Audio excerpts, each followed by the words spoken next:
அரசு அனுமதி பெறாமல் புதிய அமைப்பை தொடங்கியது குறித்த வழக்கு விசாரணைக்காக சேலம் சூரமங்கலம் காவல் உதவி ஆணையர் அலுவலகத்தில் பெரியார் பல்கலைக்கழக துணைவேந்தர் ஜெகநாதன் ஆஜரான கூடுதல் விவரங்களை தருகிறார் செய்தியாளர் ரமேஷ்.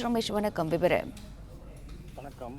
சேலம் பெரியார் பல்கலைக்கழக துணைவேந்தர் ஜெகநாதன் இன்று சேலம் போலீஸ் உதவி கமிஷனர் அலுவலகத்தில் விசாரணைக்கு ஆஜராகியிருக்கிறார். சேலம் பெரியார் பல்கலைக்கழகத்தில் விதிகளை மீறி அரசு அனுமதி பெறாமல் சேலம் பெரியார் பல்கலைக்கழக தொழில் முனைவோர் மற்றும் ஆராய்ச்சி பவுண்டேஷன் என்ற அமைப்பை தொடங்கி ஊழல் நடந்ததாக புகார் கூறப்பட்டது. இதன் பின்னர் பல்வேறு அமைப்புகள் இதன் மீது விசாரிக்க வேண்டும் என புகார் கொடுத்திருந்தனர். இதனையடுத்து சேலம், கருப்பூர் மற்றும் சூரமங்கலம் காவல் நிலைய போலீசார் விசாரணை செய்து சேலம் பெரியார் பல்கலைக்கழக துணைவேந்தர் ஜெகநாதன் மற்றும் 4 பேர் மீது வழக்கு பதிவு செய்து விசாரணை செய்து வந்தனர். இந்த விசாரணை விரைவில் குற்றப்பத்திரிகை தாக்கல் செய்யப்பட உள்ளது.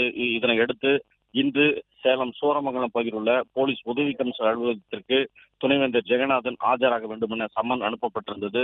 இதனையடுத்து இன்று காலை 11 மணி அளவில் துணைவேந்தர் ஜெகநாதன் அவரது வழக்கறிஞருடன் சூரமங்கலம் போலீஸ் உதவி கமிஷனர் அலுவலகம் வந்து உதவி கமிஷனர் ராமலட்சுமி முன்னிலையில் ஆஜராகியிருக்கிறார். இவரிடம் போலீஸ் காவல்துறை உயர் அதிகாரிகள் தற்போது விசாரணை செய்து வருகிறார்கள். இந்த விசாரணை நடப்பதால் ஊட்டியில் நடக்கும் துணைவேந்தர்கள் மாநாட்டிற்கு சேலம் பெரியார் பல்கலைக்கழக துணைவேந்தர் ஜெகநாதன் கலந்து கொள்ளவில்லை என கூறப்படுகிறது. பிளே ஸ்டோர் மற்றும் ஆப் ஸ்டோரில் இருந்து பாலிமர் செயலியை QR கோடு மூலம் பதிவிறக்கம் செய்யுங்கள். செய்திகளை உடனுக்குடன் பெறுங்கள்.